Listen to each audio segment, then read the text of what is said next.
बिस्मिल्लाहिर्रहमानिर्रहीम। Iqra बिस्मि रब्बिकल्लज़ी खलक़।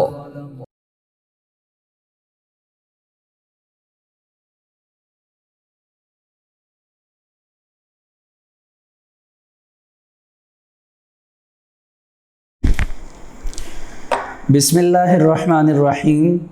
Respected parents and dear students, Assalamu alaikum. In our previous lecture, we have completed our chapter number 10 of your book. Students, now we are going to start chapter number 11 of your chemistry book, which is the organic chemistry.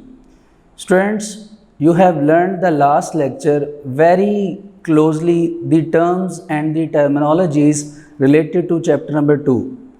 Now we are going to start chapter number 3, which is organic chemistry, and now we start the introduction of the chapter number 3. Students, आपको ये बात recall करवा दी जाएगी सबसे पहले कि आप ये याद रखिए कि जो चीज़ें या जो मटेरियल आपने चैप्टर नंबर 2 में प्रॉपरली डिस्कस किया था, which is the acids, basis and salts, वो एक इम्पॉर्टेंट चैप्टर था, एक लेंथी चैप्टर था जिसको हमने प्रॉपरली डिस्कस किया था।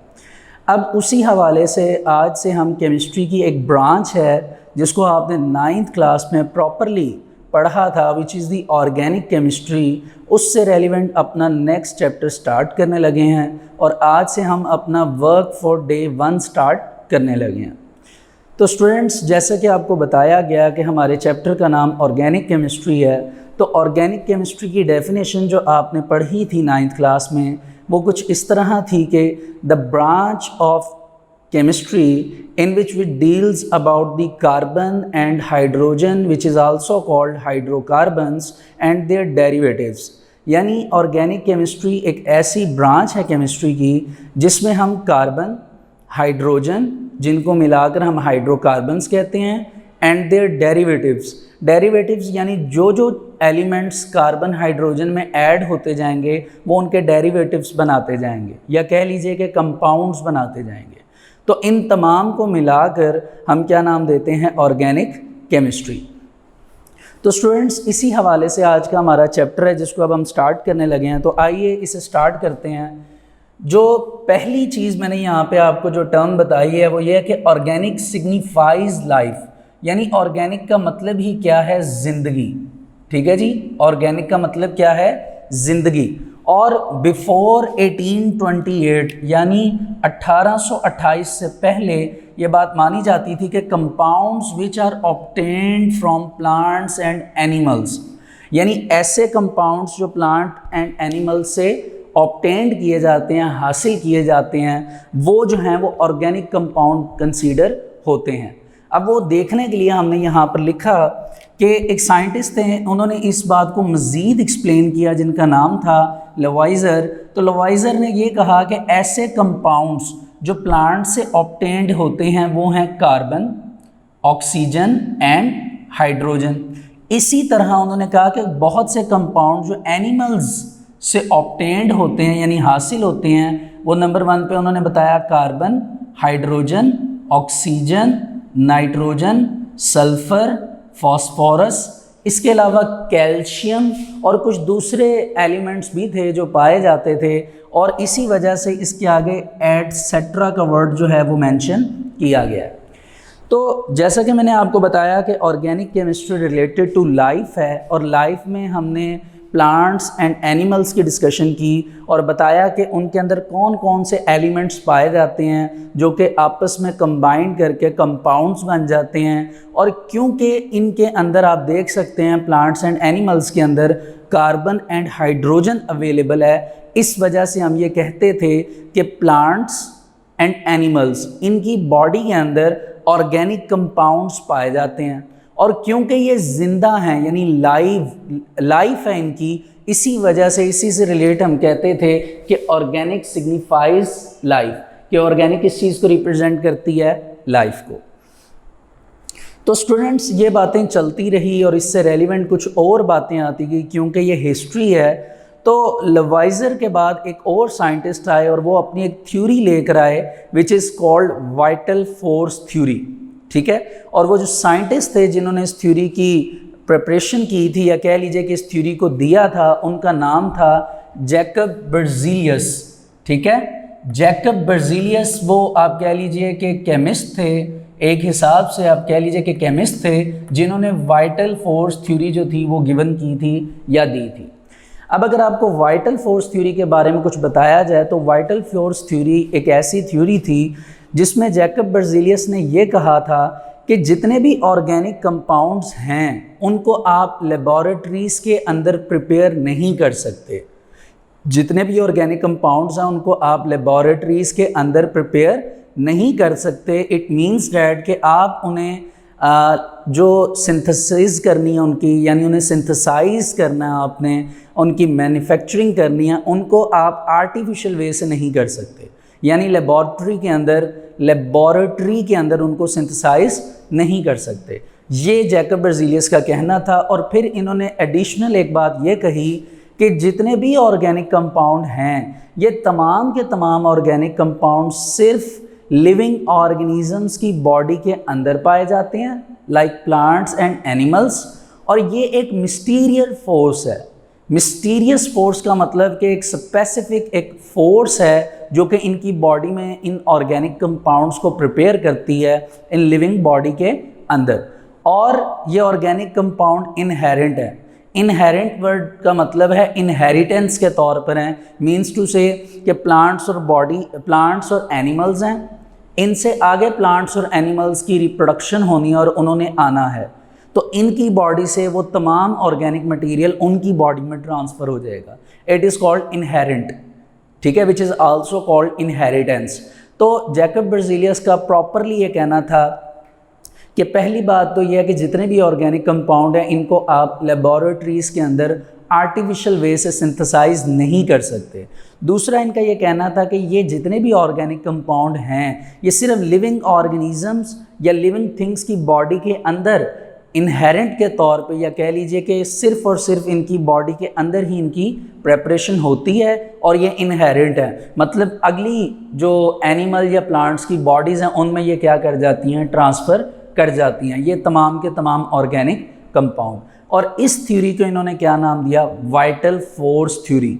वाइटल मीन्स इसेंशियल यानी ज़रूरी, फोर्स यानी एक स्पेसिफिक फोर्स है जो कि इन एसेंशियल यानी वाइटल यानी ज़रूरी जो कंपाउंड्स हैं इनको ट्रैवल करवा रही है, और इसी का नाम क्या पड़ गया, वाइटल फोर्स थ्योरी। तो आइए इसे देखते हैं। जैकब बेrzelius के मुताबिक organic compounds could not be synthesised in laboratories, जैसा कि आपको बताया गया कि ये लेबॉरेटरीज के अंदर प्रिपेयर नहीं हो सकते। उसकी रीज़न आगे क्या दी, because they were supposed to be synthesised. ये उस टाइम फ़र्ज़ किया गया कि ये सिंथेसाइज्ड होते हैं under the influence of a mysterious force inherent in living organisms, कि ये एक मिस्टीरियस फोर्स है जिससे ऑर्गेनिक कंपाउंड्स तैयार हो रहे हैं और ये सिर्फ और सिर्फ लिविंग ऑर्गेनिज्म की बॉडी के अंदर ही जनरेट हो सकते हैं। तो स्टूडेंट्स, ये जो बात थी ये जैकब बेrzelius ने की, ये हमारी हिस्ट्री में बात अवेलेबल है और ये बात फिर यहाँ तक रही। लेकिन क्योंकि मैंने आपको बताया ये तमाम तर बातें जो अभी तक मैंने की है बिफोर 1828 थी, तो कुछ देर के बाद आप कह लीजिए कि इन 1828 में इस वाइटल फोर्स थ्योरी की रिजेक्शन हो गई। रिजेक्शन का मतलब कि इसको रिजेक्ट कर दिया गया, यानी इसकी अगर रिजेक्शन होगी तो जो बातें वाइटल फोर्स थ्योरी में की गई थी वो बातें उनसे रेलिवेंट अगर उनका कंक्लूजन निकाल लिया जाए तो इसकी रिजेक्शन हो सकती थी। तो एक साइंटिस्ट थे जिनका नाम था वुलर, ठीक है जी, वुलर वो साइंटिस्ट थे जिन्होंने लेबॉरेटरी के अंदर एक ऑर्गेनिक कंपाउंड सिंथेसाइज कर दिया, एक ऑर्गेनिक कंपाउंड। अब इन्होंने लेबॉरेटरी के अंदर जो ऑर्गेनिक कंपाउंड सिंथेसाइज किया उसका नाम था यूरिया। क्या नाम था स्टूडेंट्स, यूरिया। तो यूरिया वो फर्स्ट ऑर्गेनिक कंपाउंड है जिसको लेबॉरेटरी के अंदर प्रिपेयर किया गया। अब जब इसको लेबॉरेटरी के अंदर प्रिपेयर किया गया तो वाइटल फोर्स थ्योरी की यहाँ से रिजेक्शन हो गई, क्योंकि वाइटल फोर्स थ्योरी का जो सबसे इम्पॉर्टेंट पॉइंट था, जिसे आप कह लीजिए कि जो की पॉइंट था, वो ये था कि जितने भी ऑर्गेनिक कंपाउंड्स हैं they could not be synthesised in laboratories, कि इनको आप लेबॉरेटरीज के अंदर आर्टिफिशियल वे से प्रिपेयर नहीं कर सकते। लेकिन वुलर ने इन 1828 क्या किया कि एक केमिकल लिया जिसका नाम था अमोनियम साइनाइड। ठीक है, अगर मैं उसको यहाँ पर आपके सामने इसको लिख भी दूँ तो ये कुछ ऐसे है कि अमोनियम साइनाइड का फॉर्मूला है NH4CNO। ठीक है, अमोनियम साइनाइड ये एक इनऑर्गेनिक कंपाउंड था उस वक्त, लेकिन इन्होंने जब इसकी हीट दी, हीट देने पर, हीट यानी डेल्टा का साइन होगा, तो ये और जो इनऑर्गेनिक कंपाउंड था अमोनियम साइनाइड, इसकी रीअरेंजमेंट हो गई। ये रीअरेंज हुआ और रीअरेंज होने के बाद आप ये देखिए कि इसमें जो NH4 आपके सामने लिखा हुआ ये दो जगह स्प्लिट हो जाएगा, यहाँ पर आ जाएगा NH2। ठीक है, NH2। इसके बाद कार्बन और ऑक्सीजन इसके सेंटर में आ जाएगा, कार्बन एंड ऑक्सीजन। ठीक है जी, अब आपको नजर आ रहा है ये NH4 था, इसमें से एक N और 2 हाइड्रोजन यहाँ पर आ गए थे। इट मीन्स दैट यहाँ पे सिर्फ 2 हाइड्रोजन बचे थे। वो 2 हाइड्रोजन तो जो थे वो इस नाइट्रोजन के साथ मिलके दोबारा NH2 बना गए। तो ये असल में रीअरेंजमेंट हुई, NH2CO NH2, इसको नाम दिया गया यूरिया। एंड स्टूडेंट्स, यूरिया वो फर्स्ट ऑर्गेनिक कंपाउंड है जिसको लेबॉर्ट्री के अंदर वुलर साइंटिस्ट जो थे या वुलर केमिस्ट जो थे उन्होंने क्या किया था, प्रिपेयर किया था। तो अब आप देख सकते हैं कि वाइटल फोर्स थ्योरी की रिजेक्शन जो है वो इस तरह हुई। और इसके बाद जब ये पता चला कि ऑर्गेनिक कंपाउंड्स को आप इजीली लेबॉर्ट्रीज़ के अंदर प्रिपेयर कर सकते हैं, तो इसके बाद थाउजेंड्स ऑफ ऑर्गेनिक कंपाउंड्स को लेबॉर्ट्री में सिंथेसाइज किया गया। तो आइए हम नाम उनके देखते हैं, जो मेजर ऑर्गेनिक कंपाउंड्स हैं जिनको लेबॉर्ट्री में प्रिपेयर किया गया after the theory of Wular, या आप यूँ कह लीजिए कि after the vital force theory rejection. ठीक है, which is given by Wular. तो स्टूडेंट्स, इसके लिए आप पेज नंबर 52 पर आ जाइए इंट्रोडक्शन में। तो इंट्रोडक्शन में हमारा यहाँ से स्टार्ट होता है कि इनिशियली बिफोर 1828, कि 1828 से पहले the name organic chemistry was given to the chemistry of compounds, यानी जो ऑर्गेनिक केमिस्ट्री का नाम दिया जाता था वो उन कंपाउंड्स को दिया जाता था obtained from plants and animals, जो प्लांट्स और एनिमल्स से क्या किए जाते थे, ऑब्टेन्ड किए जाते थे, हासिल किए जाते थे। That is from living organisms, और वो क्या कंसीडर किए जाते थे, living organisms. The word organic signifies life, जैसा कि आपको पहले भी बता दिया गया कि ऑर्गेनिक का मतलब क्या है, जिंदगी। तो Lavoisier showed that organic compounds obtained from plants were often made of, कि जो प्लांट से ऑर्गेनिक कंपाउंड लिए जाएंगे या कह लीजिए जो कंपाउंड लिए जाएंगे उसमें एलिमेंट्स कौन कौन से होंगे, कार्बन, हाइड्रोजन एंड ऑक्सीजन, जैसा कि मैंने यहाँ पर भी मेंशन किया है। While compounds obtained from animals, और एनिमल से जो कंपाउंड लिए जाएंगे उनके नाम कुछ इस तरह हैं, carbon, hydrogen, oxygen, nitrogen, phosphorus and sulphur etcetera. Etcetera का मतलब कि इसमें मज़ीद जो हैं और भी बहुत से एलिमेंट्स हैं। ठीक है जी। In the early 19th century, के 19th सेंचुरी में, अर्ली यानी उसके आगाज़ में, स्वीडिश केमिस्ट, एक स्वीडिश केमिस्ट थे जिनका नाम जैकब बेrzelius था, इन्होंने अपनी वाइटल फोर्स थ्योरी फॉरवर्ड की। ठीक है जी। अकॉर्डिंग टू दिस थ्योरी, ये थ्योरी क्या थी, organic compounds could not be prepared in laboratories, कि ऑर्गेनिक कंपाउंड्स को आप लेबॉरेटरीज में तैयार नहीं कर सकते, because they were suppose to be synthesize under the influence of a mysterious force, क्योंकि ये ऑर्गेनिक कंपाउंड जो हैं वो एक मिस्टीरियस फोर्स के थ्रू जो हैं, मिस्टीरियस फोर्स के थ्रू प्रिपेयर किए गए हैं, और उस फोर्स का क्या नाम था, वाइटल फोर्स, जो कि इनहेरेंट थी लिविंग ऑर्गेनिजम्स में। इनहेरेंट यानी उन्हें अपने अब्बाओ अजदाद से, अपने एंसेस्टर से जो थी वो मिलती थी। The vital force theory suffer death below, below का मतलब कि यहाँ पर जब वाइटल फोर्स थ्योरी की रिजेक्शन हुई, कब हुई, इन 1828, कैसे हुई? When Wular synthesise the first organic compound urea, जब वुलर ने पहला ऑर्गेनिक कंपाउंड यूरिया जो था उसको डिस्कवर किया फ्रॉम इनऑर्गेनिक सब्सटेंस, एक इनऑर्गेनिक सब्सटेंस से, बाय हीटिंग अमोनियम सायनेट। ठीक है, अच्छा यहाँ पे वर्ड वैसे अमोनियम सायनेट यूज़ हुआ है। ठीक है, तो अमोनियम सायनाइड जो था उसको यूटिलाइज़ किया। आई थिंक सो मैंने पहले अमोनियम सायनाइड कह दिया था, इसके आखिर पर DE नहीं है, TE है, अमोनियम सायनेट। तो अमोनियम सायनेट की जब रीअरेंजमेंट की गई, उसे हीट दिया गया, तो वो अमोनियम सायनेट जो है वो हीट की वजह से कन्वर्ट हो गया किसमें? यूरिया में। ठीक है, which is an organic compound. तो आपको नीचे रिएक्शन लिखा हुआ नज़र आ रहा होगा, NH4CNO, उसकी रीअरेंजमेंट देख रहे हैं आप, तो यूरिया बन चुका है। देखिए यूरिया के स्टार्ट में उन्होंने H2N लिखा हुआ है, CONH2। बात है कि आप H2N लिखिए कि NH2 लिखिए, इससे कोई फ़र्क नहीं पड़ता। ठीक है जी, आगे चलते हैं। Later on vital force theory was further negated by Kolbe. Kolbe ने 1845 में इसको मज़ीद जो है निगेट किया, मतलब इसकी वाइटल फोर्स थ्योरी की कुछ और गलतियां सामने आई, तब जब कॉल्बी ने 1845 में एसिटिक एसिड को लेबॉर्ट्री के अंदर प्रिपेयर किया। और एसिटिक एसिड का फॉर्मूला आपको पहले भी सेकंड चैप्टर में बताया गया था, अगर आपको याद हो, और तब आपको ये भी बताया गया था कि पहला जो आप कह लीजिए जो एसिड था जिसको लेबॉर्ट्री में तैयार किया गया, जिसको आप आर्टिफिशियल एसिड कह लीजिए, वो एसिटिक एसिड था, जिसका एक और नाम भी था, इसको विनीगर भी कहा जाता था, उर्दू में इसको सिरका कहा जाता है। ठीक है, और इसको डिस्कवर कॉल्बी ने 1845 में किया। इधर इस एसिड की इम्पॉर्टेंस ये है कि उसमें भी कार्बन मौजूद था, जिस वजह से ये बात प्रूव हो गई कि भाई आप जो हैं वो तमाम के तमाम ऑर्गेनिक कंपाउंड्स जो हैं वो लेबॉर्ट्रीज़ के अंदर प्रिपेयर कर सकते हैं, उन्हें लेबॉर्ट्रीज़ में सिंथेसाइज कर सकते हैं। तो इसी हवाले से कुछ ऑर्गेनिक कंपाउंड्स जो हैं जिनके नाम मैंने आपको कहा कि मेजर ऑर्गेनिक कंपाउंड्स जिनको प्रिपेयर किया गया लेबॉर्ट्रीज़ के अंदर, वो गिवन है। तो आइए इन्हें देखते हैं।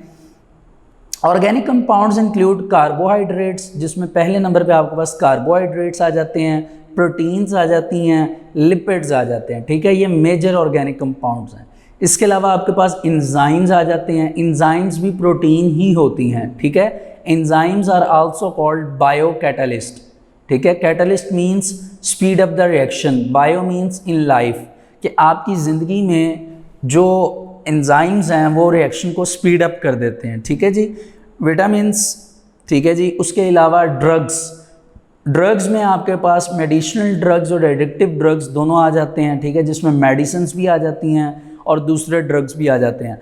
फार्मास्यूटिकल प्रोडक्ट्स, यानी जितनी भी फार्मास्यूटिकल प्रोडक्ट्स हैं वो इसमें आ जाती हैं। फर्टिलाइज़र्स, खाद कह लीजिए आप, पेस्टिसाइड्स, कीड़े मार अद्वियात, पेंट्स, डाइज, सिंथेटिक रबर्स यानी वो रबर्स जिनको सिंथेसाइज किया गया हो लेबॉर्ट्री के अंदर या कह लीजिए इंडस्ट्री के अंदर। ठीक है, प्लास्टिक, आर्टिफिशियल फाइबर। ठीक है, फाइबर कपड़े को कहते हैं, वैसे फाइबर धागे को कहते हैं, उस धागे से कपड़ा बनता है। ठीक है, आर्टिफिशियल मीन टू से जिसको आप इंडस्ट्री में प्रिपेयर करेंगे। ठीक है, लेबॉर्ट्री के लिए केमिकल्स होते हैं, केमिकल्स को लेबॉर्ट्री में प्रिपेयर किया जाता है, लेकिन जो प्रोडक्ट होती हैं उनको इंडस्ट्री में प्रिपेयर किया जाता है। ठीक है, एंड मैनी पॉलीमर्स ETC।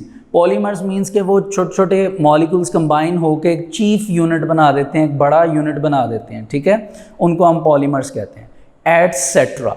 तो ये तमाम के तमाम वो कंपाउंड्स हैं आप कह लीजिए जिनको आप लेबॉर्ट्री में तैयार कर चुके हैं और फर्दर आप तैयार कर रहे हैं। और अब ऑर्गेनिक कंपाउंड की जो अमाउंट है वो इतनी ज़्यादा है कि कोई भी एक ह्यूमन बीइंग जो है वो तमाम के तमाम ऑर्गेनिक कंपाउंड्स को नहीं पढ़ सकता।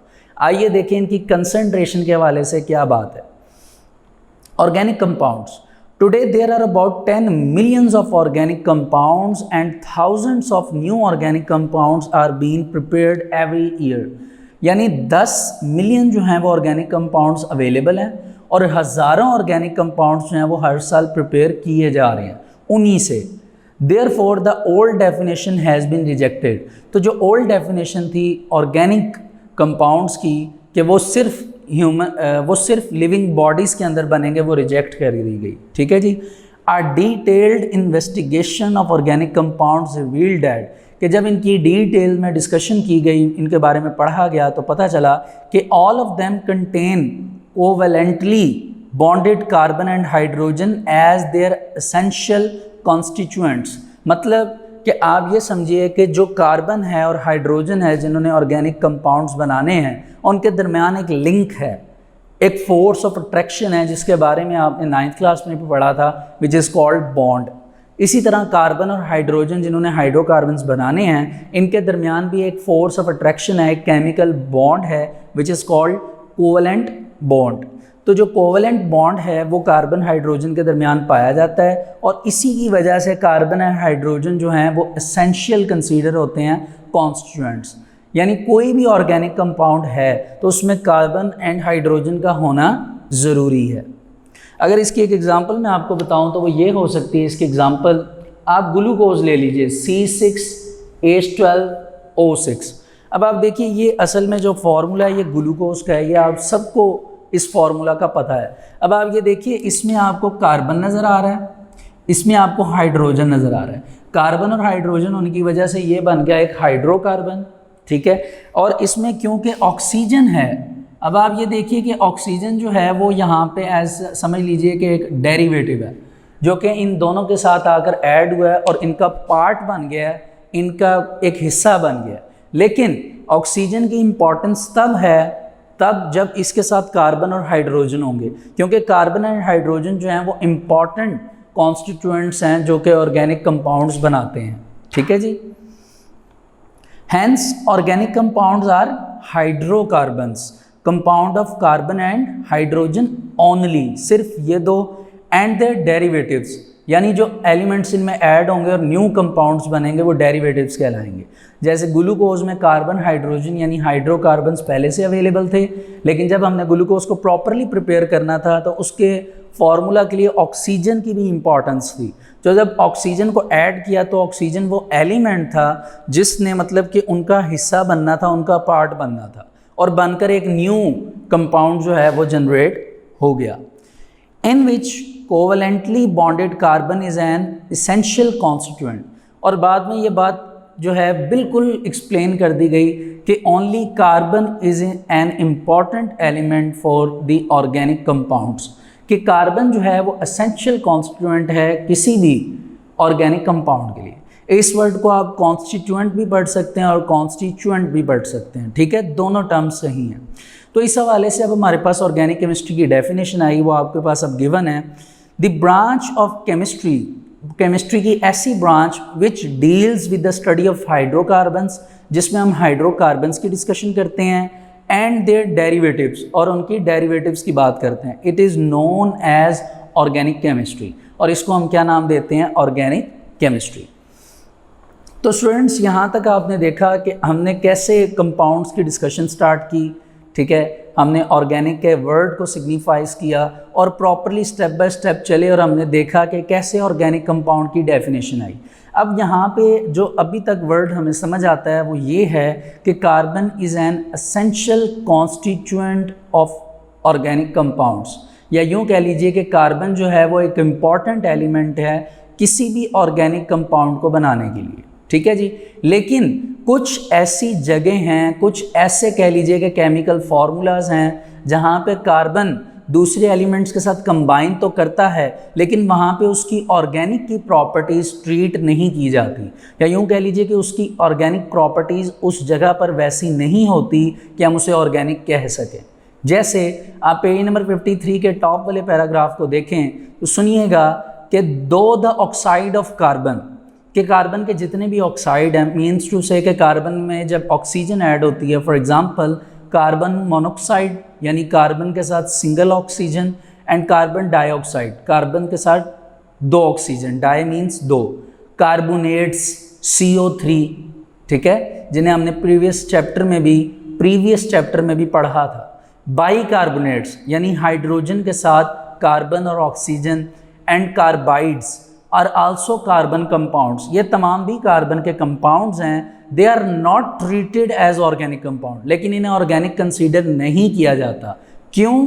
Because their properties are quite different for those of organic compound, क्योंकि इनकी जो प्रॉपर्टीज़ हैं, इनकी जो कैरेक्टरिस्टिक्स हैं वो टोटली डिफरेंट हैं जो कि ऑर्गेनिक कंपाउंड की हैं उनसे। ठीक है, जैसे कार्बन डाइऑक्साइड है, ये गैस है, अगर ये ऑर्गेनिक है, अगर ये लाइफ के लिए इम्पॉर्टेंट है तो ह्यूमन बींग्स को इसे इनहेल करना चाहिए। लेकिन आपको पता है कि ह्यूमन बींग्स जो हैं वो कार्बन डाइऑक्साइड को इनहेल नहीं करते बल्कि उसे एक्सहेल करते हैं, बाहर निकालते हैं। अब देखिए, कार्बन अगर इम्पॉर्टेंट है, अगर कार्बन को आपने लाइफ कहा हुआ है एक हिसाब से, क्योंकि ऑर्गेनिक मीन्स लाइफ और ऑर्गेनिक का इम्पॉर्टेंट एलिमेंट जो है वो कार्बन है, तो इनडायरेक्ट आप ये कह सकते हैं कि कार्बन मीन्स लाइफ। तो अगर कार्बन इतना ज़्यादा इम्पॉर्टेंट है तो कार्बन डाइऑक्साइड को हम अपनी बॉडी से एक्सहेल यानी बाहर क्यों निकालते हैं? क्योंकि कार्बन डाइऑक्साइड की वो प्रॉपर्टीज़ नहीं हैं जो एक ऑर्गेनिक कंपाउंड की होती हैं, या कह लीजिए कि ऑर्गेनिक की होती हैं। अगर होती तो हम उसे बाहर ना निकालते। तो आपको ये बात समझ आ गई होगी कि ज़रूरी नहीं है कि हर एक एलिमेंट के साथ अगर कार्बन ऐड हुआ होगा तो वो ऑर्गेनिक ही सिग्निफाई करेगा। ठीक है, तो यहाँ पे फिल वक्त आपके सिलेबस के अकॉर्डिंग जो 5 से 6 आप कह लीजिए कि फार्मूलाज के बारे में बताया गया है। For example carbon monoxide, carbon dioxide, carbonates, bicarbonates, carbides, आप इन्हें ज़हन में रखिए कि ये जो हैं ये ऑर्गेनिक कंसीडर नहीं होते क्योंकि इनकी प्रॉपर्टीज़ जो हैं वो ऑर्गेनिक के साथ रिजेंबल नहीं करती। ठीक है जी, तो स्टूडेंट्स यहाँ तक तो अब हमने प्रॉपरली पढ़ लिया कि कार्बन की कितनी ज़्यादा इम्पॉर्टेंस है। अब इसी हवाले से हम कुछ फार्मूली के बारे में पढ़ेंगे। ठीक है, फार्मूली जो है वो आपको पता है प्लूरल वर्ड है, आप इसको फार्मूला पढ़ा करते हैं, लेकिन क्योंकि यहाँ पर हमने एक से ज़्यादा फार्मूलाज की डिस्कशन करनी है तो इस वजह से यहाँ पे क्या वर्ड यूज़ होगा? फार्मूली। तो आपके टॉपिक से अगर रिजेंबल किया जाए तो स्टूडेंट्स 4 टाइप्स हैं, यानी 4 टाइप्स ऑफ फार्मूलाज हैं जिनकी हमने डिस्कशन करनी है। ठीक है जी, जिसमें अगर बात कर लीजिए फर्स्ट नंबर की तो वो आपके पास आ जाता है मॉलिक्यूलर फार्मूला। ठीक है, सेकंड नंबर पे मॉलिक्यूलर फार्मूला के बाद आपके पास आ जाता है स्ट्रक्चरल फार्मूला। स्ट्रक्चरल फार्मूला की बात के बाद बात की जाए तो आपके पास फार्मूला आता है कंडेंस्ड फार्मूला, और जो लास्ट टाइप है आपके पास वो है डॉट एंड क्रॉस फार्मूला। तो इस तरह स्टूडेंट्स आपके पास ये 4 टाइप्स हैं, या यूँ कह लीजिए 4 टाइप्स ऑफ फार्मूली हैं जिनकी आपने यहाँ पे डिस्कशन करनी है। और क्योंकि आपको पीछे बता दिया गया है कि जो आपके ऑर्गेनिक कंपाउंड्स हैं उनके जो मेन कॉन्स्टिट्यूएंट्स हैं वो कार्बन एंड हाइड्रोजन हैं, तो इस वजह से हम कार्बन एंड हाइड्रोजन के हवाले से अपने जो केमिकल फार्मूलाज हैं या केमिकल फार्मूली हैं उनके बारे में यहाँ पे डिस्कस करेंगे। ठीक है, फिल वक्त इन दोनों के बारे में। ठीक है, और एक बात आपको मैं रिकॉल करवा दूँ, आपको याद होगा कि कार्बन इज़ अ टेट्रावैलेंट, यानी कार्बन के आखिरी शेल में 4 इलेक्ट्रॉन्स होते हैं, और जो रूल्स आपने 9th क्लास में पढ़े थे उनके मुताबिक अगर किसी के वैलेंस शेल में 3 इलेक्ट्रॉन्स हैं तो वो लूज़ कर देता है, या 3 से कम, 5 या 5 से ज़्यादा वाला शेयर कर लेता है। तो आपको याद होगा कि 9th क्लास में आपने प्रॉपरली इन दोनों रूल्स के ऊपर वर्क किया था, काम किया था। इस दफ़ा जो 3rd रूल है हम उस पर वर्क करेंगे, प्रॉपरली काम करेंगे कि 4 वाला क्या करता है? शेयर करता है। तो असल में कार्बन के आखिरी शेल में 4 इलेक्ट्रॉन्स हैं, इसलिए कार्बन जो है वो शेयरिंग करेगा। ठीक है जी, तो इसे एक एक करके अब हम देखते हैं। सबसे पहले हम बात करते हैं, आज जो हमारा टॉपिक है इससे रेलिवेंट वो है मॉलिक्यूलर फार्मूला। ठीक है, तो स्टूडेंट्स अगर बात मॉलिक्यूलर फार्मूला की कर ली जाए जो कि आपकी बुक पे भी है, तो मॉलिक्यूलर फार्मूला का मतलब है कि अगर आपके पास एक मॉलिक्यूल है तो उस मॉलिक्यूल के अंदर आपने एटम की एग्जैक्ट अरेंजमेंट की बात करनी है। ठीक है, तो एक मॉलिक्यूल में जब आप एलिमेंट्स एटम की एग्जैक्ट अरेंजमेंट की बात करते हैं, it is called molecular formula. For example, मैं एग्जाम्पल लिखने लगूँ क्योंकि आपने ये एग्जाम्पल शायद पहले ना देखी हो कि आपके पास 4 कार्बन हैं और हाइड्रोजन कितने हैं? 10। ठीक है, ये असल में एक कह लीजिए कंपाउंड है विच इज़ कॉल्ड ब्यूटेन। क्या नाम है स्टूडेंट्स?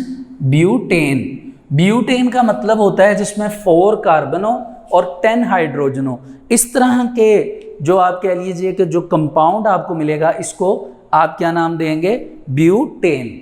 अब अगर आप इस ब्यूटेन की डिस्कशन करना स्टार्ट करें तो इसमें आपको सिर्फ 2 ही पॉइंट्स नज़र आते हैं। पहली बात कि इस कंपाउंड में आपको सिर्फ 2 ही एलिमेंट्स नज़र आ रहे हैं। The first is carbon and the second is hydrogen. ठीक है, पहली तो ये बात आपको नज़र आ रही है इनमें। दूसरी बात यह है कि आपको नज़र आ रहा है कि कार्बन की कंसंट्रेशन कितनी है 4, कि कार्बन के एटम्स की अमाउंट कितनी है 4, जबकि हाइड्रोजन के एटम्स की अमाउंट कितनी है 10। तो आप देखिए कि आपने इस टाइम जो अरेंजमेंट है इस मॉलिक्यूल की, जो ब्यूटेन है, इस मॉलिक्यूल की अरेंजमेंट आपने एटम्स की बेसिस पर की है और उस अरेंजमेंट को आपने बताया, that's why it is called molecular formula.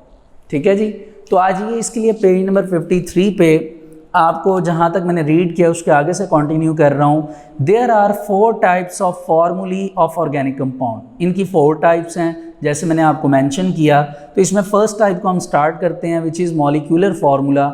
The formula which represents the actual number of atoms, जिसमें एक्चुअल नंबर ऑफ एटम्स बताए जाते हैं इन अ मॉलिक्यूल, एक मॉलिक्यूल में, ऑफ द ऑर्गेनिक कंपाउंड। लेकिन उसके लिए क्या होना ज़रूरी है, organic. It is called molecular formula. ठीक है, जैसे आपको उसने वही एग्जांपल आगे बताई है, ब्यूटेन C4H10। तो पहला पॉइंट क्या लिखा है, butane is made up of carbon and hydrogen atoms, कि ब्यूटेन कार्बन और हाइड्रोजन के एटम्स से मिलकर बना हुआ है। दूसरी बात, ईच मॉलिक्यूल ऑफ ब्यूटेन, कि ब्यूटेन का जो एक मॉलिक्यूल होगा उसमें 4 कार्बन होंगे और कितने हाइड्रोजन होंगे, 10 हाइड्रोजन एटम्स।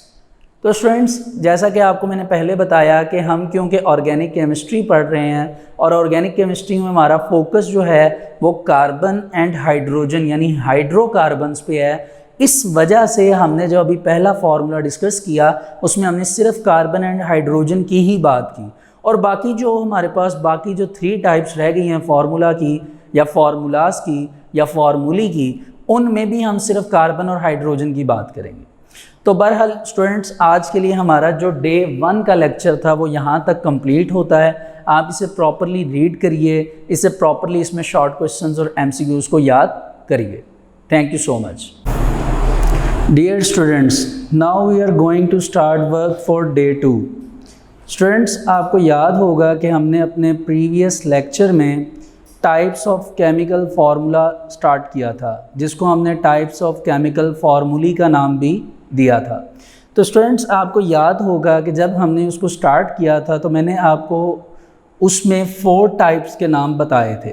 ठीक है जी, तो जो फर्स्ट टाइप थी उसको हमने डिस्कस पहले ही कर लिया था, which is called molecular formula. अब हम अपनी नेक्स्ट टाइप की तरफ मूव करते हैं, which is called structural formula. ठीक है जी, तो स्टूडेंट, स्ट्रक्चरल फार्मूला के वर्ड से रिप्रेजेंट हो रहा है कि आपने स्ट्रक्चरल फार्मूला में क्या करना है कि आपके जो भी कार्बन एंड हाइड्रोजन एटम्स हैं उनको आपने स्ट्रक्चर की फॉर्म में प्रेजेंट करना है। ठीक है, और स्ट्रक्चर भी डिफरेंट टाइप्स के हैं, तो आइए इन्हें स्टार्ट करते हैं। पहले इसकी डेफिनेशन को देख लेते हैं। तो इधर डेफिनेशन के मुताबिक स्ट्रक्चरल फार्मूला क्या है कि ऐसा फार्मूला जिसमें आप एग्जैक्ट अरेंजमेंट की बात करते हैं ऑफ डिफरेंट एटम्स।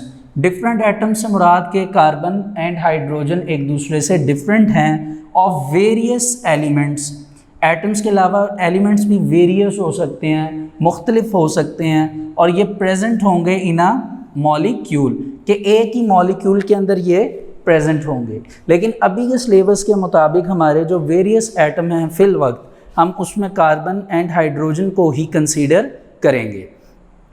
तो आप स्टूडेंट्स आगे अब हम मूव करें तो इसकी एक रिप्रेजेंटेशन है कि जब भी स्ट्रक्चरल फार्मूला बनाया जाता है तो उसकी रिप्रेजेंटेशन 3 फॉर्म में की जाती है कि आप इसमें सिंगल बॉन्ड लगा सकते हैं, आप इसमें डबल बॉन्ड लगा सकते हैं, आप इसमें ट्रिपल बॉन्ड लगा सकते हैं। अगर आपको याद हो तो हमने ये बात पहले भी डिस्कस की हुई है कि असल में कार्बन एंड हाइड्रोजन के दरमियान कोवेलेंट बॉन्ड मौजूद होता है। तो आपने प्रीवियस क्लास में 9th क्लास में ये पढ़ा था कि कोवेलेंट बॉन्ड की 3 टाइप्स हैं, single covalent bond, double covalent bond and triple covalent bond. तो इसी हवाले से आप जब स्ट्रक्चरल फार्मूला बनाएंगे तो उसमें single, double and triple bonds जो हैं वो ऐड कर सकते हैं। लेकिन अभी क्योंकि हमारा स्ट्रक्चरल फार्मूला का स्टार्टअप है, हमने इसको स्टार्टिंग में बनाना है, तो अभी हम फिल वक्त इसको सिंगल बॉन्ड्स पे बनाएंगे। जैसे जैसे हम चैप्टर में आगे कंटिन्यू करेंगे तो आगे जाके फिर फार्मूलाज आएंगे, तो वहाँ पर हम डबल बॉन्ड से भी इनको प्रेजेंट करेंगे और ट्रिपल बॉन्ड से भी, ठीक है। और इसी हवाले से हमारा जो नेक्स्ट चैप्टर है उसमें तो properly double and triple bond मौजूद है। तो फिल वक्त हम इसकी जो बेस है सिंगल बॉन्ड वाली, पहले उसको समझेंगे, ठीक है जी। तो आ जाइए कुछ एक फार्मूला बनाते हैं ताकि हमें समझ भी आए। अब स्ट्रक्चर फार्मूला को प्रेजेंट करने के लिए मैं सेम एग्जांपल ले रहा हूँ जो हमने मॉलिक्यूलर फार्मूला के लिए भी ली थी, जिसको आपको याद होगा हमने नाम प्रोवाइड किया था ब्यूटेन। क्या नाम दिया था? ब्यूटेन। देखिए अब इसका जब हम स्ट्रक्चर बनाएंगे तो आपके पास 4 कार्बन है। देखिए आप पहले 4 कार्बन लगा लीजिए, 1 2 3 एंड 4, ठीक है। अब हम इसका स्ट्रक्चर बनाने लगे हैं। देखिए मैंने आपको बताया था कि कार्बन जो है उसमें मैक्सिमम जो है उसके लास्ट शेल में 4 इलेक्ट्रॉन्स होते हैं, ठीक है। तो वो शेयरिंग करता है। तो कार्बन क्या करेगा, इस कार्बन के पास 4 इलेक्ट्रॉन्स हैं, उस हवाले से ये बॉन्ड बनाएगा, लेकिन बनाएगा किसके साथ? हाइड्रोजन के साथ। अब ये हाइड्रोजन जो है ये आप देख सकते हैं, एक इलेक्ट्रॉन इसका है और कार्बन के इस साइड का एक इलेक्ट्रॉन इसका है। तो जब 2 इलेक्ट्रॉन्स मिल जाते हैं तो एक सिंगल बॉन्ड बन जाता है। आपने ये 9th क्लास में डेफिनेशन सिंगल कोवलेंट बॉन्ड की पढ़ी थी। सिंगल कोवलेंट बॉन्ड में आपने ये पढ़ा था कि अ पेयर ऑफ इलेक्ट्रॉन, जिसमें एक पेयर जो है वो मिलके एक बॉन्ड बना देता है। तो यहाँ से एक इलेक्ट्रॉन कार्बन का और यहाँ से एक इलेक्ट्रॉन हाइड्रोजन का, ये आपस में जब आपस में शेयरिंग करेंगे तो इनके दरमियान एक बॉन्ड आ जाएगा which is called single covalent bond. तो एक हाइड्रोजन यहाँ पर आकर अटैच हो जाएगा, ये कार्बन एक बॉन्ड यहाँ बनाएगा, एक यहाँ बनाएगा, 3 बॉन्ड कार्बन के पूरे हो गए, ये चौथा बॉन्ड है।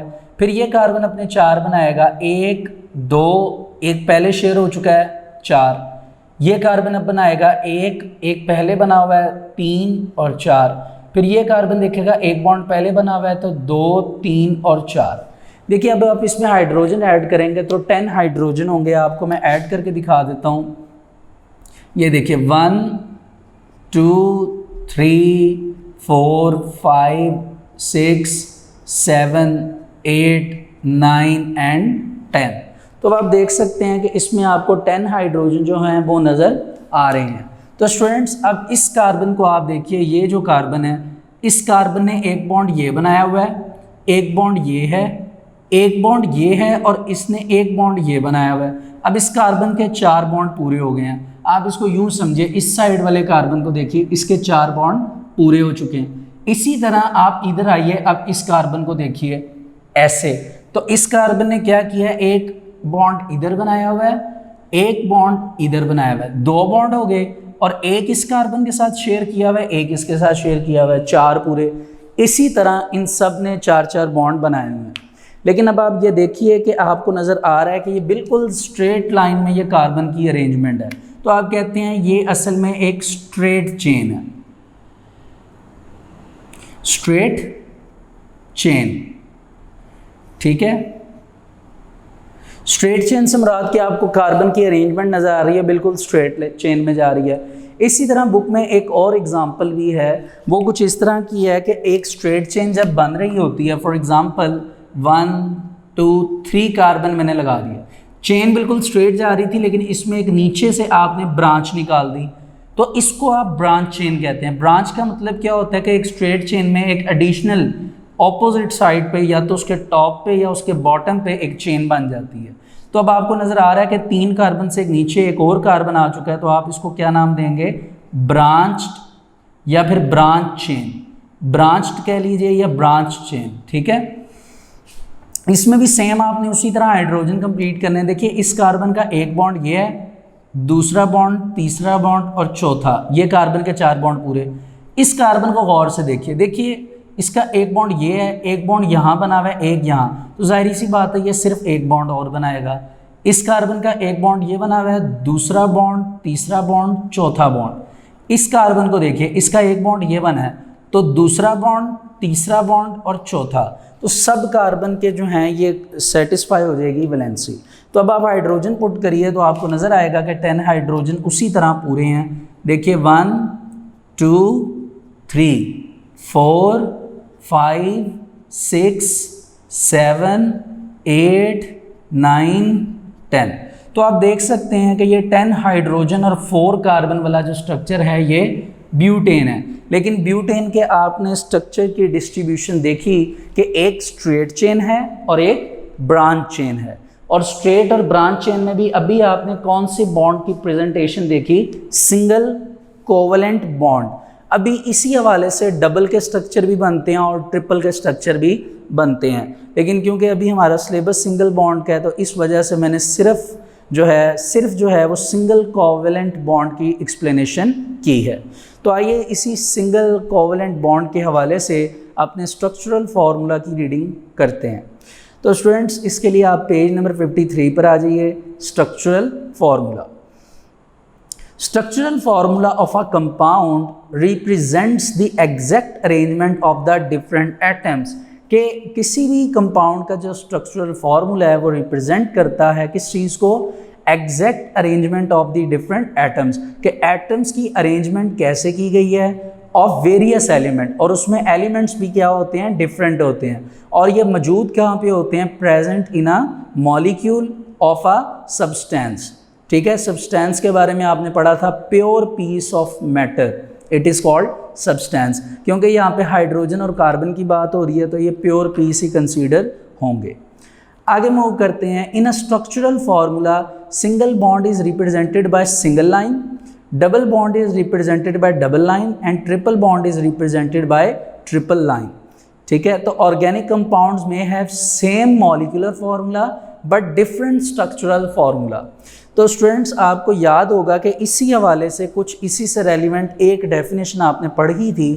टॉपिक बिल्कुल डिफरेंट था लेकिन इसी तरह था कि जिनका सेम एटॉमिक नंबर होता है लेकिन एटॉमिक मास डिफरेंट होता है, उसको आपने पिछले साल यानी प्रीवियस जो आपका ईयर था उसमें आपने आइसोटॉप्स के नाम से याद किया था।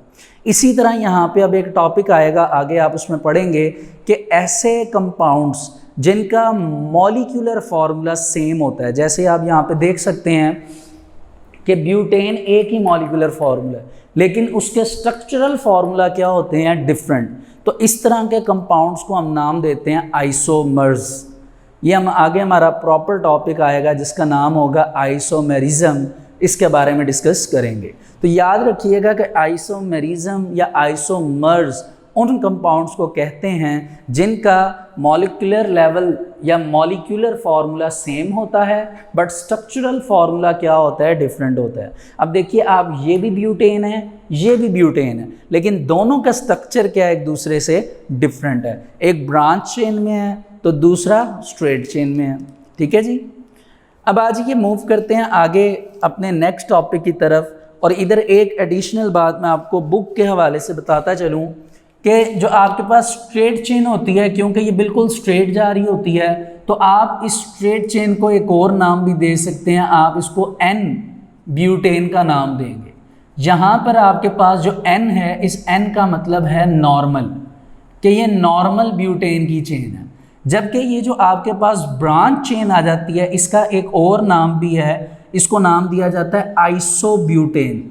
आइसो मीन्स जिसमें आपके पास एक किस्म से ब्रांच निकली हुई हो, जैसे ये बिल्कुल 3 कार्बन स्ट्रेट चेन में जा रहे थे नॉर्मल में, लेकिन एक ब्रांच निकल गई ये वाले कार्बन की। इस ब्रांच की वजह से आप इसको आइसोब्यूटेन का नाम देंगे। ठीक है जी, आगे हम मूव करते हैं अपने नेक्स्ट टॉपिक की तरफ, पेज नंबर 54 पे, जो कि हमारे पास मौजूद है condensed formula. Students, condensed formula का मतलब यह है कि जो आपने स्ट्रक्चरल फार्मूला में किया है उसमें आपने कार्बन और हाइड्रोजन का प्रॉपर स्ट्रक्चर बनाया। कंडेंस में आप उन हाइड्रोजन को क्लोज कर लेते हैं, यानी एक कार्बन दूसरे कार्बन से क्लोज हो जाता है, कंडेंस हो जाता है, हाइड्रोजन भी एक दूसरे के क्लोज हो जाते हैं। ठीक है, तो इसी हवाले से यहाँ पे इसकी डेफिनेशन है, कंडेंस फार्मूला इंडिकेट्स, जाहिर करता है ग्रुप ऑफ एटम्स, एटम्स का पूरा एक ग्रुप जो कि ज्वाइन टुगेदर एक दूसरे के साथ मिल जाता है, हर कार्बन एटम, अब वो मिलते वक्त या तो जाहिर सी बात है स्ट्रेट चेन होगी या फिर ब्रांच चेन होगी, जैसा कि हम पीछे देख कर आए हैं। ठीक है, एग्जाम्पल मैं सेम ही यूज़ करूँगा ब्यूटेन की, ताकि मैं आपको अच्छी तरह समझा सकूँ। तो पहले मैं एग्जाम्पल लिखने लगा हूँ ब्यूटेन। कौन सा ब्यूटेन? स्ट्रेट चेन, जिसका एक और नाम भी अभी आप पढ़ कर आए हैं। मैं इसी ब्यूटेन के पीछे ही बल्कि उसको मेंशन कर देता हूँ, n butane. N means normal butane, n means normal butane.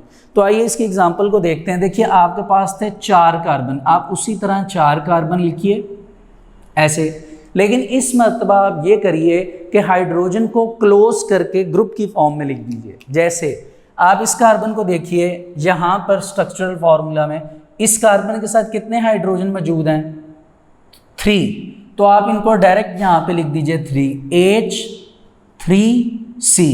अब H3C आ गया। अब ये जो है ये बॉन्ड उसी तरह आप आगे लगा दें, देखिए ऐसे। अब इस कार्बन के साथ देखिए कितने हाइड्रोजन है, 1 and 1 2 और बॉन्ड। तो इस हवाले से आप यहाँ पर 2 हाइड्रोजन लगा दीजिए और बॉन्ड लगा दीजिए। इसी तरह इस कार्बन के साथ 2 हाइड्रोजन लगेंगे, बॉन्ड लगेगा, और इस कार्बन के साथ 3 हाइड्रोजन लगेंगे और बॉन्ड पहले से लगा होगा। अब आप देखिए तो आपको नजर आएगा कि कार्बन के 4 बॉन्ड पूरे कंप्लीट हैं। इस कार्बन ने 3 बॉन्ड हाइड्रोजन के साथ बनाए हैं, 1 बॉन्ड यहाँ शेयर किया हुआ है, तो 4 पूरे। इस कार्बन ने 1 बॉन्ड यहाँ पर शेयर किया है, 2 बॉन्ड इसके साथ हाइड्रोजन के साथ 3, और इस कार्बन ने 1 बॉन्ड यहाँ शेयर किया है, 4 complete. Same for this carbon, 1 bond इधर शेयर किया हुआ है, 1 बॉन्ड इधर शेयर किया हुआ है, 2 और 2 हाइड्रोजन के साथ 4। इस कार्बन ने 1 बॉन्ड यहाँ पर शेयर किया हुआ है और 3 बॉन्ड जो हैं वो इस हाइड्रोजन के साथ। तो इसके भी 4 हाइड्रोजन इसके भी 4 जो हैं वो बॉन्ड कंप्लीट हो जाएंगे। तो ये आपके पास एक नॉर्मल ब्यूटेन का स्ट्रक्चर था। अब मैं अगर उसी तरह आइसो ब्यूटेन बनाने की कोशिश करूँ तो मैं कहूँगा आइसो ब्यूटेन, जिसका एक और नाम रखा गया था, वो क्या था? ब्रांच्ड या ब्रांच चेन। अब हम इसको ब्रांच चेन में बनाने की कोशिश करेंगे, जैसे हमने स्ट्रक्चरल फार्मूला बनाया था। देखिए उसमें हमने 1 कार्बन लिखा, उसके साथ 3 हाइड्रोजन। तो इसी तरह हम यहाँ पे पहला कार्बन लिखेंगे, उसके साथ 3 हाइड्रोजन ऐड करके सिंगल बॉन्ड लगा देंगे। फिर कार्बन के साथ 1 हाइड्रोजन ऊपर लिखा हुआ है, तो इसी हवाले से हम कार्बन के साथ सिंगल हाइड्रोजन लिखेंगे, आगे बॉन्ड लगा देंगे ऐसे, और इसके साथ कार्बन के साथ 3 हाइड्रोजन को मेंशन करेंगे। तो ये कार्बन के साथ मैंने 3 हाइड्रोजन को मेंशन कर दिया। फिर जो सेंटर वाला कार्बन है उसके नीचे एक और बॉन्ड आप निकालेंगे, तो ये देखिए सेंटर वाले कार्बन से मैंने बॉन्ड निकाला, इधर एक और कार्बन लगाएंगे जैसा कि यहाँ लगा हुआ है, और इसके साथ 3 हाइड्रोजन आप ऐड करेंगे ऐसे। तो स्टूडेंट्स अगर आप इसमें भी बॉन्डिंग की काउंटिंग करें तो आपको चारों कार्बन में 4 बॉन्ड कंप्लीटली जो हैं वो नज़र आएंगे। देखिए जैसे अगर आप ये बात कर लीजिए इस कार्बन की, तो इस कार्बन ने 3 बॉन्ड ये बनाए हैं और 1 इधर शेयर किया है। इस कार्बन को समझना ज़रूरी है। देखिए इसने 1 बॉन्ड यहाँ शेयर किया, दूसरा बॉन्ड यहाँ शेयर किया, तीसरा बॉन्ड इसके साथ शेयर किया, तो जाहिर सी बात है फिर 1 हाइड्रोजन के साथ अपना चौथा बॉन्ड शेयर करेगा। इसी तरह बाकी जो 2 कार्बन हैं वो 3-3 हाइड्रोजन के साथ अटैच हैं और 1-1 बॉन्ड उन्होंने आगे फर्दर शेयर किया हुआ है। तो आपने देखा कि कैसे ये आइसोब्यूटेन की चेन बनती है और कैसे कार्बन जो है वो हाइड्रोजन के साथ अपने जो बॉन्ड्स है वो बना रहा है और इलेक्ट्रॉन्स को शेयर कर रहा है। तो स्टूडेंट्स कंडेंस फार्मूला और स्ट्रक्चरल फार्मूला काफ़ी हद तक एक दूसरे से रिलेट करते हैं, ठीक है। फ़र्क सिर्फ इतना है कि उसमें आप बॉन्ड्स को ओपन करके हाइड्रोजन को एक्सप्लोर कर देते हो, मतलब ओपन स्ट्रक्चर की तरफ ले जाते हो, जबकि कंडेंस में आप उसी ओपन स्ट्रक्चर को कंडेंस फॉर्म यानी बिल्कुल करीब ले आते हो, हाइड्रोजन को एटम्स की फॉर्म में आप लिखते हो और ये ग्रुपिंग की फॉर्म में बनना स्टार्ट हो जाता है। तो आइए पेज नंबर 54 पे हम कंडेंस फार्मूला की बात देखते हैं। क्या लिखा हुआ है कि the formula that indicates the group of atom, जिसमें ग्रुप ऑफ एटम्स को देखा जाए जो ज्वाइन टुगेदर एक दूसरे से मिले हों, इकट्ठे हुए हों, टू ईच कार्बन एटम, हर कार्बन एटम जो है वो हमेशा स्ट्रेट और ब्रांच चेन में मौजूद हो, it is called condensed formula. और स्टूडेंट्स आपके सामने ब्यूटेन और आइसोब्यूटेन 2 एग्जांपल्स हैं, सेम वही एग्जांपल्स मैंने सामने ड्रॉ की हैं। तो आइए काउंटिंग के हिसाब से अपना जो लास्ट टाइप ऑफ फार्मूला है विच इज़ कॉल्ड इलेक्ट्रॉनिक और डॉट एंड क्रॉस फार्मूला, उसकी बात कर लेते हैं। तो student dot and cross formula की अगर बात की जाए तो इसमें सिर्फ और सिर्फ शेयरिंग ऑफ इलेक्ट्रॉन्स की बात की जाती है कि इसी तरह आप कार्बन हाइड्रोजन का स्ट्रक्चर बनाएंगे लेकिन उसमें डॉट एंड क्रॉस को शो करेंगे। और स्टूडेंट्स ये बात मैं आपको बता दूं कि ये डॉट एंड क्रॉस आप फर्स्ट टाइम नहीं देख रहे, या आपने 9th क्लास में जब कोऑर्डिनेट कोवेलेंट बॉन्ड पढ़ा था वहाँ पर भी आपने डॉट एंड क्रॉस अच्छी तरह पढ़ा था। इसके अलावा आपका जो प्रीवियस चैप्टर था, chapter number 10 acid basis and salts, वहाँ पर लुईस कॉन्सेप्ट में भी आपने दोबारा डॉट एंड क्रॉस का जो प्रॉपर स्ट्रक्चर था वो पढ़ा था। तो ये वही डॉट एंड क्रॉस स्ट्रक्चर है जिसमें एक एटम के साथ डॉट और दूसरे के साथ क्रॉस आ जाता है। तो आइए इसको हम बुक पे पहले इसकी डेफिनेशन देखते हैं और इसकी जो कह लीजिए कि जो इसका स्ट्रक्चर है हम इसको बुक पे देखते हैं।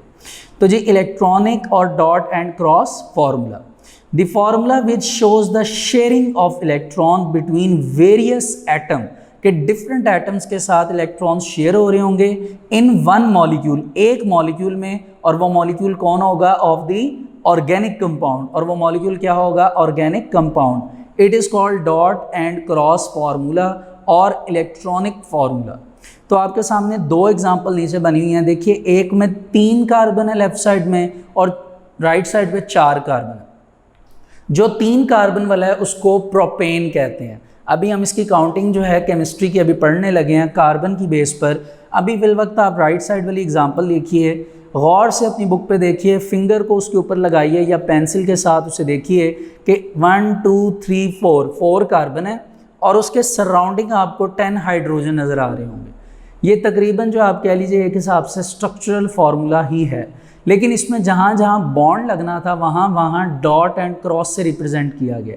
जैसे आप पहला कार्बन देखिए तो उसके साथ 3 डॉट लगे हुए हैं, इट मीन्स डैट कि ये कार्बन का इलेक्ट्रॉन है, एंड क्रॉस जो है वो हाइड्रोजन का इलेक्ट्रॉन है। जब एक डॉट और एक क्रॉस आपस में कंबाइन करता है तब जाकर एक बॉन्ड बनता है। ठीक है जी। तो स्टूडेंट्स इस तरह ये आपके पास 4 टाइप्स ऑफ केमिकल फार्मूलाज थे, जिसमें से एक जो टाइप थी वो हमने अपने प्रीवियस लेक्चर में प्रॉपरली डिस्कस की थी और बाकी 3 टाइप्स हमने अभी डिस्कस की हैं। अब मैं चाहता हूँ कि आप 55 पेज पे जो टेबल बना हुआ है इस टेबल को बड़े ही गौर से देखिए, क्योंकि इसी टेबल की बेस पर आपका आगे जो चैप्टर है ऑर्गेनिक केमिस्ट्री वो चलेगा और आपको समझ आएगा। ठीक है। काउंटिंग के हिसाब से हमने ये नेम्स लेफ्ट साइड पे जो लिखे हैं वो, फिर उनका मॉलिक्यूलर फार्मूला, कंडेंस फार्मूला और स्ट्रक्चरल फार्मूला लिखा है, उसको देखना है। अब अगर यहाँ पे डॉट एंड क्रॉस फार्मूला नहीं बना, उसकी रीज़न ये है कि जो स्ट्रक्चरल फार्मूला है वहाँ पर जहाँ जहाँ आपको बॉन्ड लगे हुए नज़र आ रहे हैं वहाँ पे डॉट एंड क्रॉस आ जाएगा, क्योंकि स्ट्रक्चरल फार्मूला इलेक्ट्रॉनिक फार्मूला से काफ़ी हद तक रिजेंबल करता है, इस वजह से उन्होंने इसको यहाँ पर ड्रॉ नहीं किया हुआ। चलिए स्टूडेंट्स मूव करते हैं और इस पूरे टेबल को गौर से देखते हैं। देखिए पहले तो लेफ़्ट साइड पे जितने नेम है ना मैं उन्हें पढ़ रहा हूँ, उन्हें एक एक करके आप गौर से सुनिए, आपको इन नेम्स की प्रोनाउंसिएशन प्रॉपरली आनी चाहिए जी। तो स्टूडेंट्स पहला जो आपके पास वर्ड है वो है मीथेन। मीथेन आपने पहले भी कई दफ़ा देखा है और साथ ही उसका मॉलिक्यूलर फार्मूला CH4। ये मीथेन का आप सबको पता है, ठीक है, ये नेचुरल गैस है। अब आप देखिए जैसे जैसे आप नेक्स्ट मूव करेंगे, एक कार्बन की एडिशन होगी, number of carbon atom, and 2 hydrogen atoms की एडिशन होगी। तो अब आप देखिए आगे इथेन लिखा हुआ है, इथेन में ऊपर कार्बन 1 था, अब कार्बन 2 हो गए हैं, हाइड्रोजन 4 थे तो 6 हो गए। यानी जैसे जैसे आप स्टेप बाय स्टेप चलेंगे, addition of 1 carbon and addition of 2 hydrogen in each step. तो मीथेन में आपने देखा CH4, इथेन में देखा C2H6। अगला है प्रोपेन। प्रोपेन में आप देखिए तो C3H8, फिर है ब्यूटेन C4H10, फिर है पेंटेन C5H12, फिर है हेक्सेन। तो पेंटेन के बाद आप देखिए हेक्सेन, हेप्टेन, ऑक्टेन, नूनेन, डीकेन। ये 10 असल में आपके पास कार्बन के एटम्स हैं, इनको आपने एटम्स ऑफ कार्बन की अरेंजमेंट से याद रखना है। जैसे मैं अगर कहूँ कि हेक्सेन क्या है तो आप कहेंगे जी हेक्सेन जो है उसका मतलब ये है कि आप यहाँ पे बात C6 की कर रहे हैं, ठीक है। इसी तरह ऑक्टेन C8, डीकेन C10, और उसके साथ आप हाइड्रोजन की जो एडिशन है उसको याद रखेंगे। अब ये तो आपने लिख लिया मॉलिक्यूलर फार्मूला। अब देखिए इसका कंडेंस फार्मूला लिखा हुआ है। अगर आप पेंटेन को देखें तो देखिए उसमें है 5 कार्बन, ठीक है। अगर मैं आपको जिस तरह बुक पे ये बनी हुई अरेंजमेंट ये समझाने की कोशिश करूं, तो अगर मैं आपको पेंटेन लिखकर दिखा रहा हूं, ठीक है, पेंटेन का कंडेंस फार्मूला, तो पेंटेन का कंडेंस फार्मूला लिखने के 2 मेथड हैं, या कह लीजिए कि कंडेंस फार्मूला को लिखने के 2 मेथड हैं। पहला मेथड तो वही है सिंपल जो आपने याद किया है, CH3 CH2 CH2 CH2 and CH3। देखिए आप काउंट कर लीजिए, ये C5H12 यानी हाइड्रोजन इसमें 12 है। एक तो मेथड ये है, लेकिन क्योंकि वो टेबल में स्पेस प्रॉब्लम है, उन्होंने क्या किया कि उन्होंने इन 3 कार्बन को, क्योंकि इनके हाइड्रोजन सेम है, इन्होंने इस तरह किया कि शुरू वाला CH3 लिखा, ऐसे ब्रैकेट ओपन की, कार्बन CH2 लिखा और ब्रैकेट क्लोज करके उसकी बेस में 3 लिख दिया, और दोबारा जो CH3 था उसे आगे राइट कर दिया। अब देखिए इसका मतलब ये है, इसका मतलब ये है कि CH3 ये है और CH3 ये है, ये स्टार्ट वाला CH3 और ये लास्ट वाला, बीच में CH2 थ्राइस मरतबा यानी 3 मरतबा आए हुए हैं, तो एक दफ़ा CH2 लिख के उसके बाहर बेस में आपने 3 काउंट कर दिया या 3 लिख दिया। इस तरह आपकी स्पेस जो है वो बच जाएगी। अब आप देखिए पेंटेन में भी ऐसा है, हेक्सेन में जाएं तो CH2 के बाहर 4 लिखा है, हेप्टेन में जाएंगे तो 5 लिखा है, ऑक्टेन में 6, नूनेन में 7 और डीकेन में 8, जबकि उनके स्टार्ट और एंड में हमेशा CH3 ही है। और इसी हवाले से स्ट्रक्चरल फार्मूला जो कि यकीनन अगर आपको अभी तक की सारी बात समझ आ गई है तो आपको स्ट्रक्चरल फार्मूला इजीली बनाना आ जाएगा। मैं तो बल्कि आपको ये कहूँगा कि आपको ये जितना भी स्ट्रक्चरल फार्मूला बना नज़र आ रहा है, ये सारे का सारा नॉर्मल स्टेट में है। मतलब अगर पहला वर्ड मीथेन है तो ये नॉर्मल मीथेन, फिर normal ethane, normal propane, normal butane, ये सारा स्ट्रक्चरल फार्मूला नॉर्मल शेप में। आप क्या करिए कि ये आपका होमवर्क है स्टूडेंट्स, कि आपने ये स्ट्रक्चरल फार्मूला को आपने आइसोफॉर्म में बनाना है, मींस ब्रांच में बनाना है। किस में बनाना है? ब्रांच में। मीथेन को छोड़कर बाकी इथेन से ऑनवर्ड सारे जो हैं वो इजीली ब्रांच में कन्वर्ट हो सकते हैं।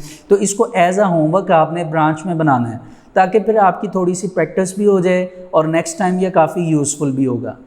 तो स्टूडेंट्स आज का जो हमारा वर्क फॉर डे 2 था वो यहाँ तक कंप्लीट होता है। आप इस लेक्चर को प्रॉपरली रीड करिए और इसमें जो भी क्वेश्चन आंसर्स एंड MCQs हैं उन्हें याद करिए।